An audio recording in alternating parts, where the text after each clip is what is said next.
All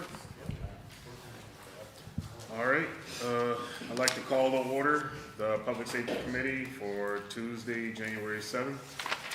Let the record show that all aldermen are present with the exception of Panis, Anastasia, and Crawford. Make a motion to approve the minutes from the previous meeting, December 17th. Second by Bingham. All in favor? Aye. Opposed? All right. Unfinished business, we have none. And referrals, we have Do Not Block Drive for North 4th Street.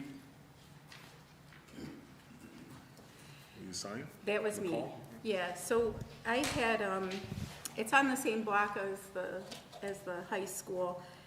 One of the residents who had said that he has repeatedly issues with individuals parking in front of his driveway, sometimes having to wait, half an hour or so for it to clear out. So I was looking to see, and I see our police chiefs here in DPW, what they might think about placing a, do not block driveways there. I know it's a congested area and that probably a lot of parents, grandparents probably try to do a quick drop off and pick up, but I think that it's also an area that, residents put up with a lot. So just looking to see and have a conversation about that do not block, and it's on the 4th Street side, right there on the, right across from the school. So. I'm not opposed to it, but they could call every time, someone blocks the driveway, they call, we send somebody over, put a ticket on it, so. And I think they have, and you guys have been really good with it, just looking to see if there was another possible solution that might encourage people to No, I'm not opposed to a sign, but we would enforce it every time they call.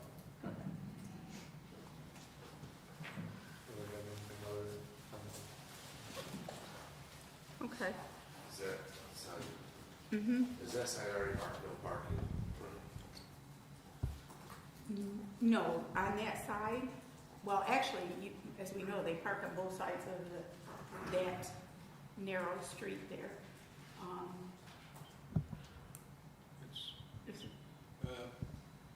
One of the solutions may be when the weather clears that we restripe it. That block was striped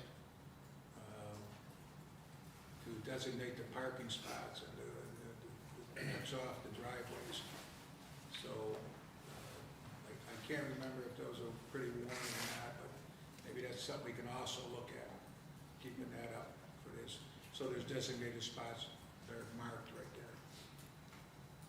Okay, yeah, and I think particularly, sometimes winter it gets a little bit mushy, but I think, during the other seasons, I think that works really well. So are you proposing that kind of having the striping and kind of designate the parking spots as opposed to kind of a do not block driveways, or? No, I'm just saying, Okay. In the winter months it's hard if your markers, you don't see it, but I'm just saying. Yeah. I think anybody, I'm not a proponent of putting up these no parking driveway and no signs that just can get out of hand throughout the city. So, but yeah, checking the markings when we're able to repaint the street, make sure that's done, so, and, if the council wants a no parking driveway sign, then that's fine. Yeah, and I don't think they need to be all over the city, but there's certain areas that I think people are less attentive and responsive to the residents' needs than others. And that probably is one area. JR, were you? I was just that's what I was asking about. I didn't know if there was parking on both sides or not, if that would change it, because you talk about areas where they're less attentive, and the school zone is 100% that area. At Eastview, for example, clearly a fire hydrant is marked on the ground pavement. People stop there, get out of their car. Handicap sign, people stop there, get out of their car, stop on the crosswalk. So, short of maybe just looking at reducing the parking on the residential side and keeping it to the one side, might be a larger impact, because I agree with Bill, just a sign that says do not block driveway, I'll bet you money right now, the day it goes up, somebody parks in front of the driveway. You know, on that particular street, I think removing parking would not be a good idea because of the fact that they're already limited to parking as it is. It is unfortunate they block the residents over there in that area, but that would be a good control measure of removing the parking on just the residential side and keep the parking on the opposite side. But again, that would not stop anybody from pulling up and blocking that driveway. So, I mean, I tend to agree with the chief that if they have an issue, that maybe they should give a quick call to the police and have them come down there. I mean, they'll probably be long gone by then, but it is, I guess that's just one of the drawbacks to living on a street with a school. Other than that, I mean, in that regard, a do not block, I don't know if I would be for it because of that very reason, that people are just gonna pull right up anyway and just park there anyway, so, and then that just leads to you having to call the police regardless, so. President Crawford. I'm sorry that I missed the beginning of this. Is this a business or is this a home? We're No, talking it's a about home.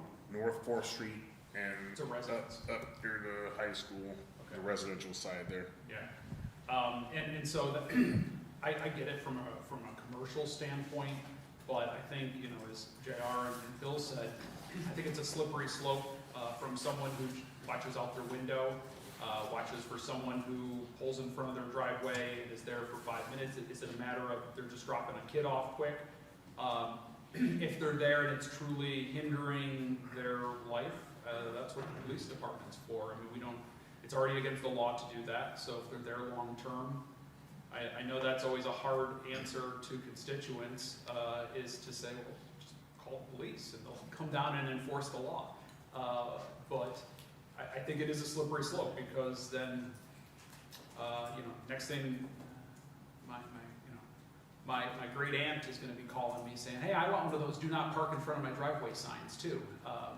And I think that's a slippery slope that we don't wanna get into. Commercial businesses is one thing, but, you know, residence is another. So I would be cautious. And is there a reason why the police, have they tried that?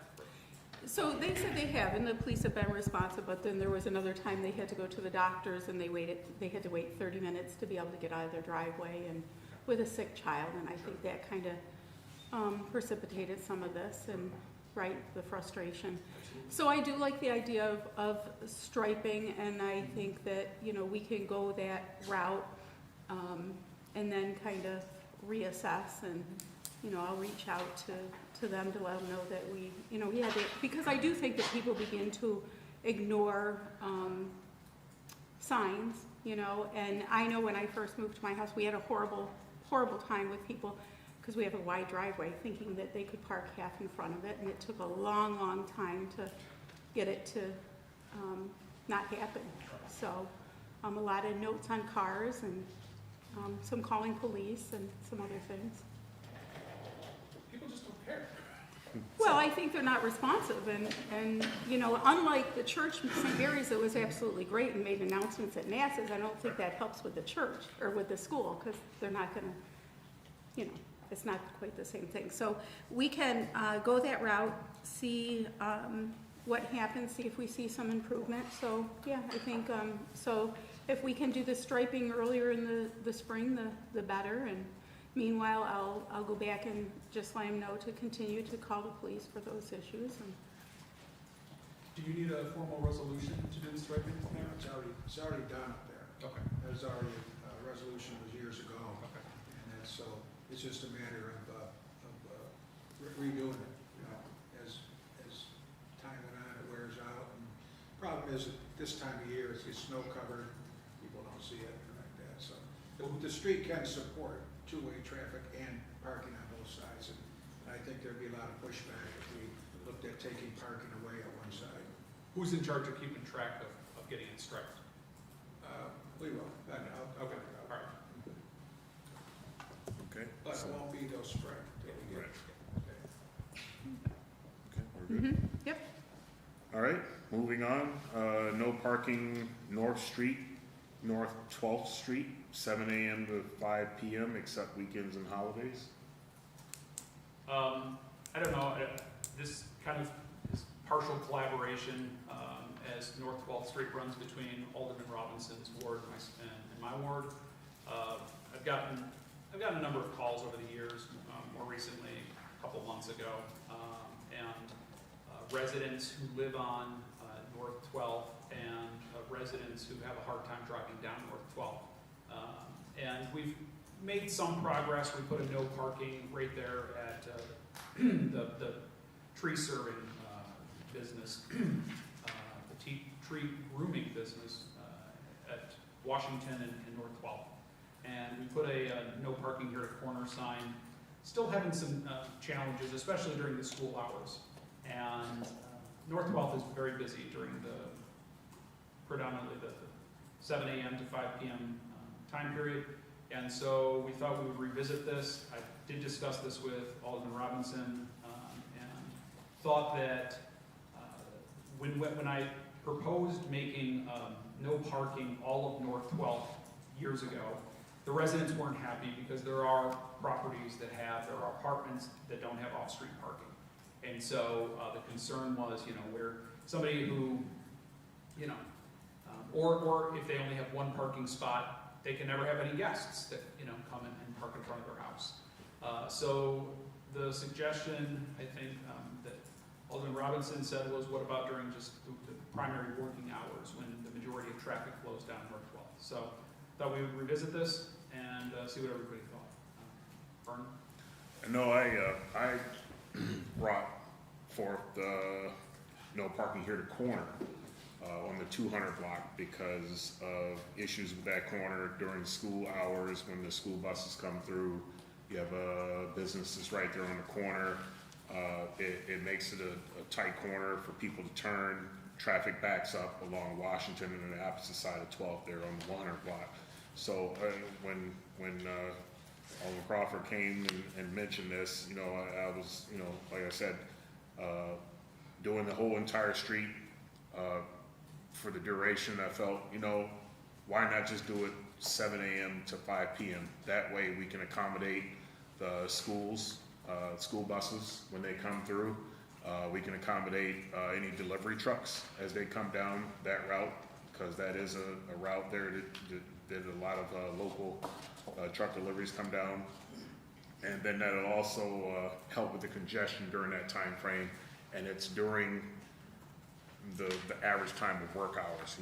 We figured 9 to 5 was too late, doing the 9, going to 6 p.m. Most people are done usually around 5. You want to get home, you want to be able to park on the street.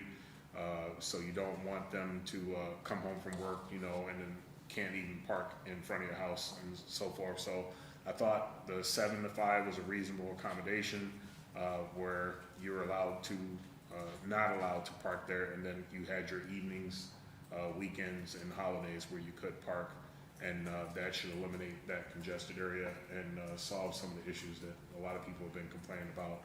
I know a lot of the calls that I get anytime they're on 12th Street, that's 9 times out of 10, that's the reason why. So any other comments, any thoughts from I agree. I think it's a good idea. any other council members? Are we talking the entire length from West State to Wayne Street? Yes, that's the topic, but I mean, I'm open to just the 200 block.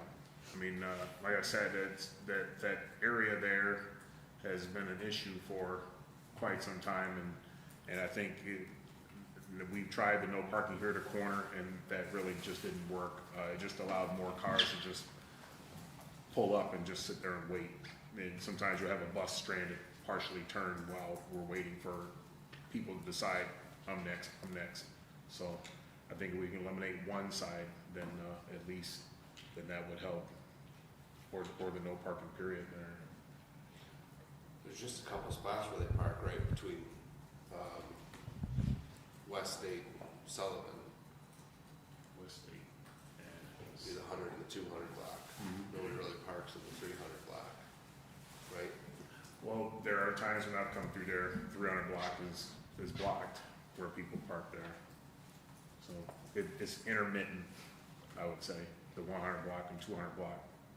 100 block, 300 block intermittent, the 200 block is consistently. It's also staggered. Yeah. too. No parking on one side. On the Yeah. 100 block, then it jumps to the other side. On the 200 block, then it jumps back to the other side on 300 block. Yeah. Do you have any thoughts, Bill? No, that's, I think, just talking about this, you'll probably receive what comments, that people will have, before it goes to the resolution. And that'll be a good thing.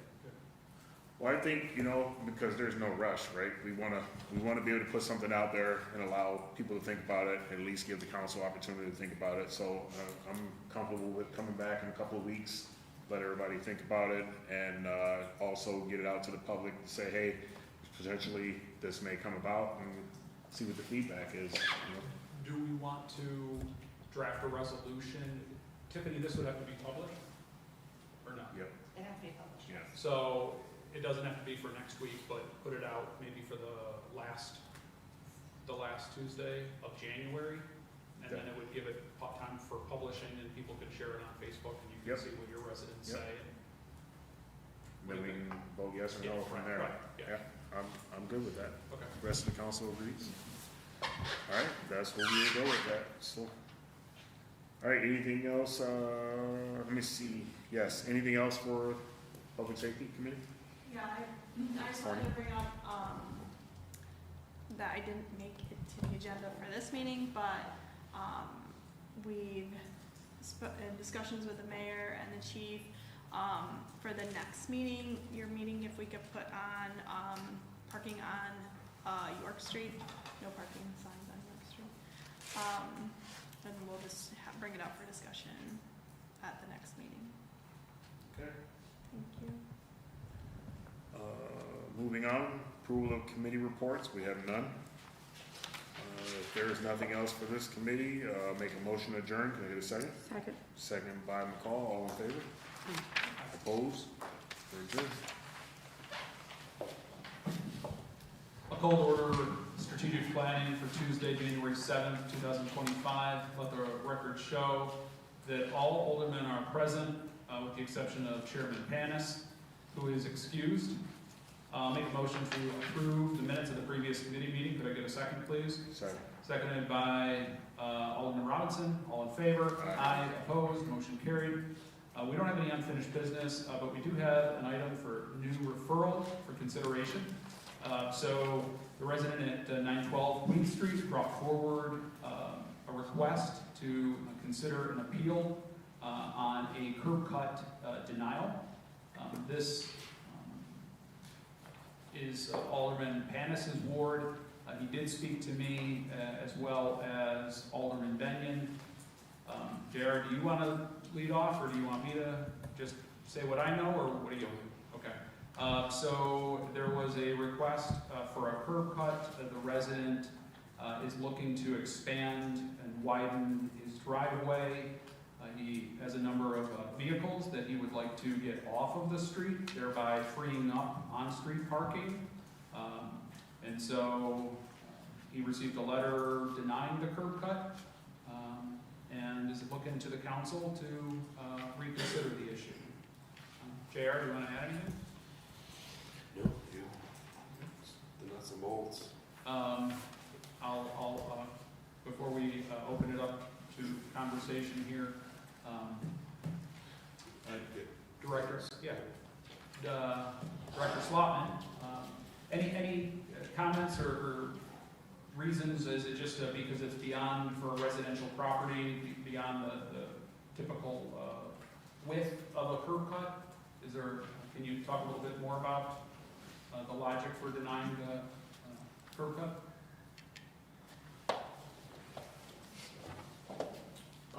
So this application came in with not a lot of supporting information.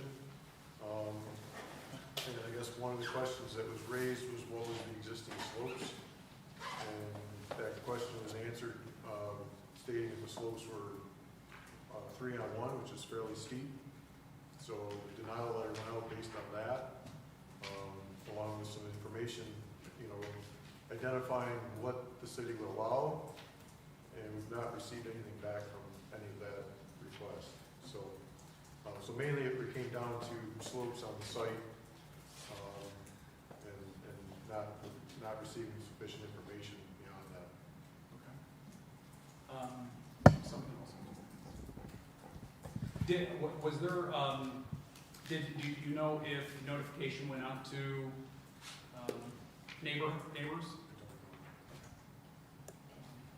I think that was in the attachments that we were given. That- You have it with you? Thank you. I'll take this and pass it around.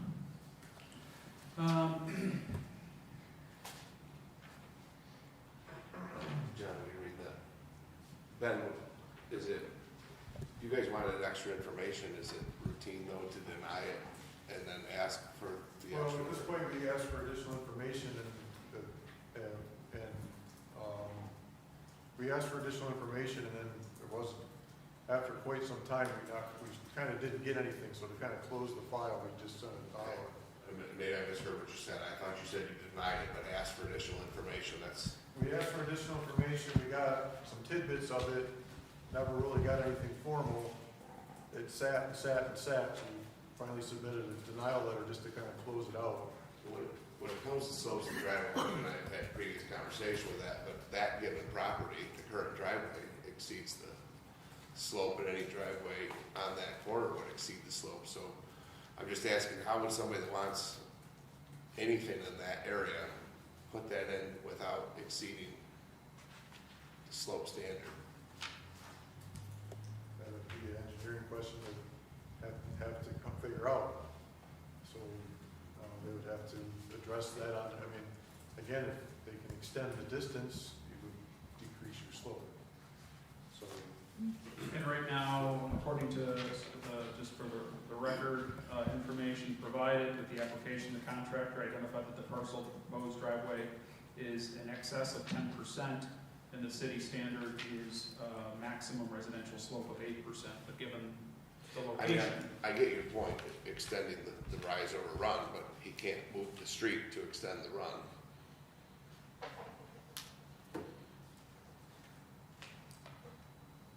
And it does identify here that, that letters were provided to neighboring property owners as required through the curb cut application. And is there any response back that we're aware of the residents opposing the curb cut, the neighbors? Does anybody have that? Was there any formal? I No. I don't have any knowledge of that. Well, there's gotta be an existing curb cut that's already there, right? That's, Yeah, he's got a drive. so, right, I don't believe this is a continuation, this is a new location. correct. It's on the other side of the property.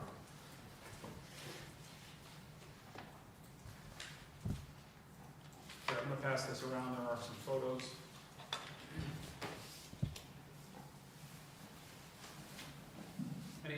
Does anyone have any questions? Alderman Robinson? So when I was looking at it, I mean, I'm not 100% correct, but when I was looking at it, I felt like the existing side seemed to be, I would imagine they want to get that concrete. And then there was a drawing from the opposite side, that would be the new curb cut. So I'd imagine that one would be the one that was denied because of the height or the grade, I would imagine. The new cut side, because the pre-existing driveway looks like it's sloped pretty good. I mean, not an engineer, but it just looked like it's sloped properly, I guess. So, so that was all I need clarity on. I mean, as far as this coming to the council, I mean, I think I pretty much shared my thoughts on these coming to council. I don't think this is something that, I don't know, we should be looking at, but if it's written that way in the charter or the procedures, then again, I think that needs to be changed. Any other comments? I'll give Sonia a minute to review the Oh, photos. I reviewed it and looked at it on my phone and everything. So I did think that we were holding on anything until we had resolved the actual, what was a curb cut and that, and it doesn't seem like we've actually worked through that process yet, because I thought that this was pending our kind of coming up with a definition of what was a curb cut and kind of the criteria. And if it was even a curb cut, but all those things we had conversations about.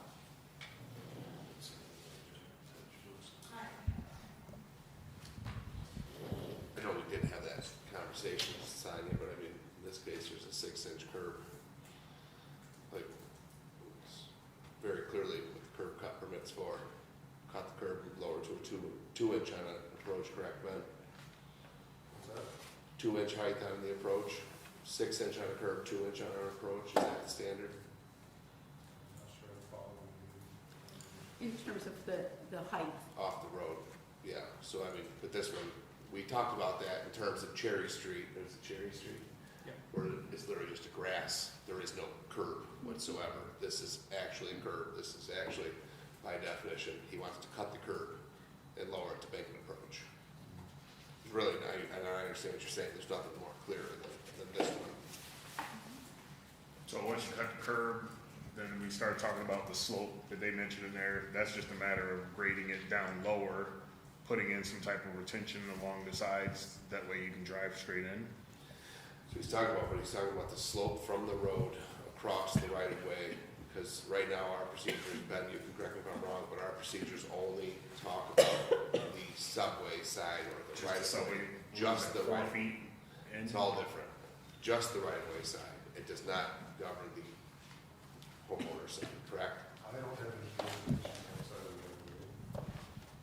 So I said for the curb cut application, all we are reviewing would be that within the right of way. Right, so just the slope crossing the right of way, I'm gonna say.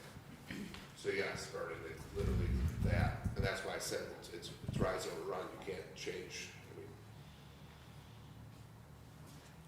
so, I guess the real question comes to you, if a curb cut is cut to the proper grade, and then from there, the rest of the driveway is up to the homeowner to slope it correctly, is it possible to where it could be mandated that yes, you would approve it as long as the cut is X amount of percent grade for the slope? They provide us the proper documentation. So, I mean, there is a driveway application through codes as well, which I don't, this is all I received. So, so they, but what codes is looking for might be other items. Okay. So, but for the curb cut itself, then, just trying to think, because you said other documentation, so they would have to provide documentation. Well, at this From- point, when I sent that, the denial back, we sent to them the New York State DOT guidance for driveway approach, which is what we've talked about in our right-of-way committee is, using for guidance for this, which is where the 8% slope comes from. So that information's been provided to the applicant to show them what the requirements are.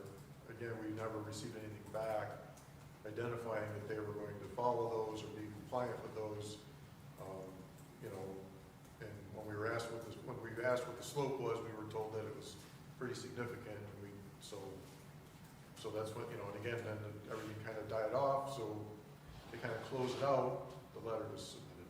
Okay. So for future applicants, so if they respond, do they need to have like a quote from a contractor, or to just coming back with a response in writing saying, yes, we will conform to the DOT standards, and then it's done? Is that how it works? They should provide some documentation showing that that's their plan. So what is the documentation? That's what I'm asking. Well, it should be a map, a sketch.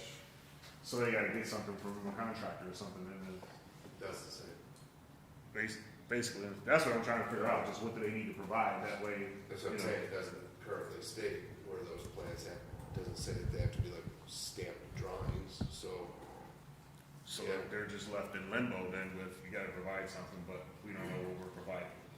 Yeah, you could draw a triangle on a piece of paper with a thing that says less than 10. I mean, it doesn't say that it has to be stamped drawing, it doesn't say who has to provide it. Okay, so I'm gonna throw out, I guess my 2 cents. You guys are talking a lot about engineering stuff.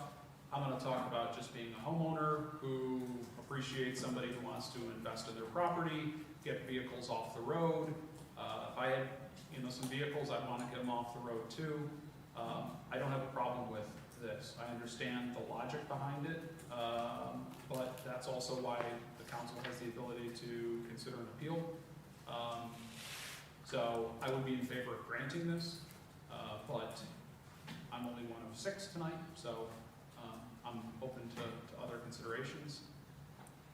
So I just have a question. What is the logic behind 10-foot or 10% versus 8% grade to approve it? I mean, is there some, well, I understand that is,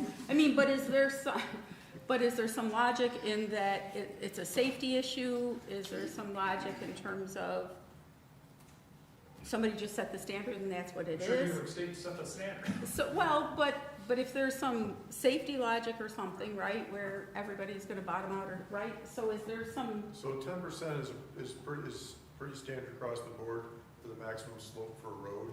So when you're building, constructing roads, 10% is max. Again, safety, traction, all of that. So in this case, DOT, through their driveway standards, is allowing 8% maximum. And so, so looking at this, we're kind of following the DOT recommendations and standards for this of 8% per driveway. And yes, it goes back to safety, let alone the vehicle transporting it or traveling it, or pedestrians themselves traveling it. You start to look at trying to walk a driveway with shoes on, it becomes slippery. So that's where these slopes start to come into play.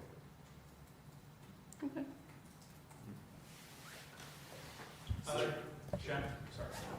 I would say, I also, agree with John, I don't really see the issue, because I agree with getting, cars off the street and,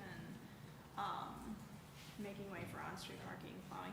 But if I'm looking at this, and I also am not an engineer, if the drawing here, cause it looks like that curve is where they wanna extend it on the left side of the house, it's already like low anyways, it's not like the higher, like you said, 4 inches or something, it's a lower curve anyways, already.